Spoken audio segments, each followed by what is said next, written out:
जन्मदिवस आणि लोकमान्य टिळक यांची पुण्यतिथी। या कार्यक्रमाला खरं तर आल्यानंतर असं वाटलं होतं की या लहान मुलांसमोर कशा प्रकारे आणि काय बोलायचं, कारण का मी एक प्राध्यापक आहे तुळजाराम सत्यचंद्र महाविद्यालयामध्ये, मी इतिहासाचा प्राध्यापक आहे। आणि सगळ्यात महत्त्वाचं इथं आल्यानंतर ज्यावेळेस माझा विद्यार्थी इथं शिक्षक म्हणून दिसला, खरं तर ते माझे विद्यार्थी आहेत डायरेक्ट, याच्यापेक्षा दुसरा आनंद नाही। आणि म्हणून खऱ्या अर्थाने हे जे औचित्य आहे, हे औचित्य मला खूप चांगलं वाटतं। अशा प्रकारचे आल्यानंतर इथे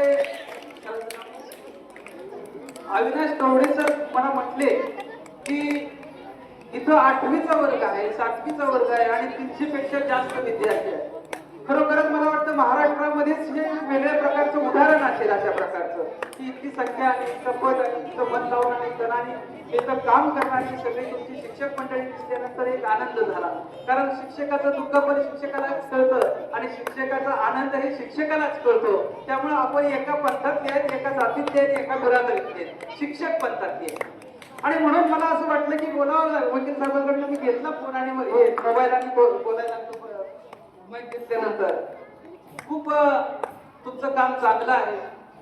आणि त्याचबरोबर अशा प्रकारच्या संघटना की जेणेकरून एक समाज उपयोगी शैक्षणिक अशा प्रकारचं काम करणारी ही लघुजी फ्रेंड सर्कल, अशा प्रकारची संघटना ही एक वेगळ्याच प्रकारचं एक सामाजिक काम, शैक्षणिक काम करून करत असलेली आपल्याला दिसून येते। याचे जे सर्वेसर्वा जे आहेत, केदार भाऊ पाटोळे जे आहेत, ते पाटोळे सुद्धा अतिशय चांगल्या प्रकारचं काम करतायत। आज त्यांनी वही वाटप हेही इथं आयोजित केलेलं आहे। त्याचबरोबर वृक्षारोपणाचं काय इथं एक कार्यक्रम आयोजित केलेला आहे।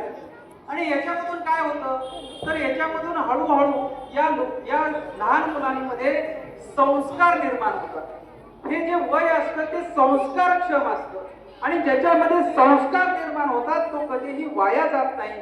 लोकशाहीर अण्णाभाऊ साठे यांचं जीवन सुद्धा अशाच प्रकारचं लहानपणी